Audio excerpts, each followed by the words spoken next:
Okay guys, this is part 2 to that video that I had posted earlier. We were looking at the motor and going over how there was a piece missing and it was broke and this, that, and the third.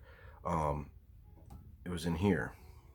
Went outside, pulled this motor off of the other mower because this one is actually sounds really bad. It's I don't know if you can hear it. But something's up inside the piston wall, grinding back and forth. So it is shit. But I wanted to show you guys how you get this out, because like I said in the previous video, the guys haven't been showing you how to get this out. So that's what I'm going to do. Now with this motor it doesn't matter because this is not going back in it, it's going back into the other motor.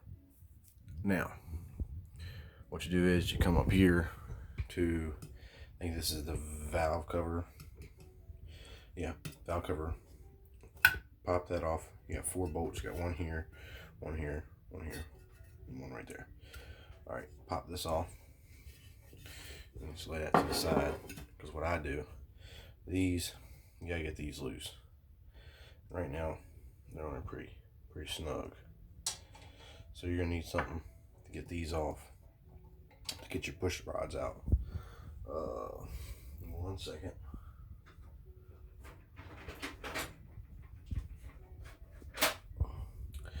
Before you take these out, I want to say it's a 9/16. Could be wrong. No, it's a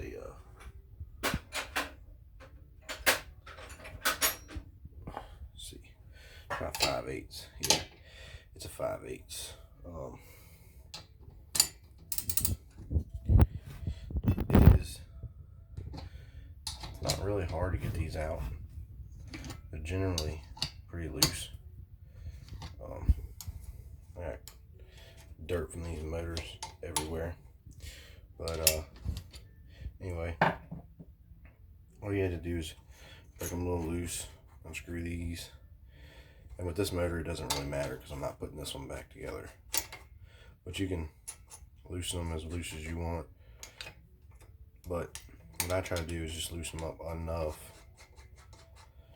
to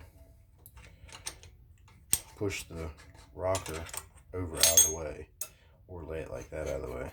This one, try to pick it up, push it out the way, pull your push rods out, lay them in your valve cover, lay them out over to the side. Now that's done. Now that they're out, there's no pressure holding down onto this. Now this should, just like that, pop right out. Now the push rods, I'm not sure what they're, I guess they're part of the push rods, but them little pins in the back are going to drop out just like that and that. And like I said in the other video, remember here, I can probably pull it out, give me 1 second.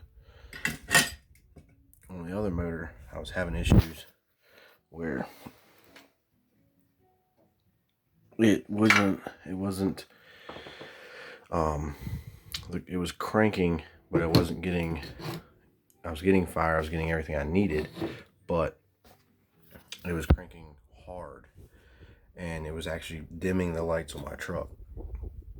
So this essentially is the issue. Now here, if you can tell, I'm trying to lay this one in the dirt. You can tell the difference. See right here, that hole. This one, there we go. This one has got that little piece on it that I was talking about. This thing flips open like so, flips open, and you see right here your push rod rides on here, pushes up and down. Now, this thing rotates, flips open, and it rides smoothly. Now, when it's open, when it's off, that does not spin. And what it does is this thing just pushes it and it rides up and down until it starts. This spins open, flips that like so, and it rides. Then it's, runs pretty good, fairly decent. The issue I had with this one is that piece is missing. So now, like I said, take this one, put into the old motor, or into the new motor, and hopefully it starts up and we have no more issues. So I'll show y'all how y'all put everything back together, and then when the mower's running, I'll send y'all a video and let y'all know how it went. But I'm going to post another video on how you put it back together, so you'll know about where your teeth are supposed to set, all that, and we'll get to all that when I put it together. But that's it for now. Catch you guys later.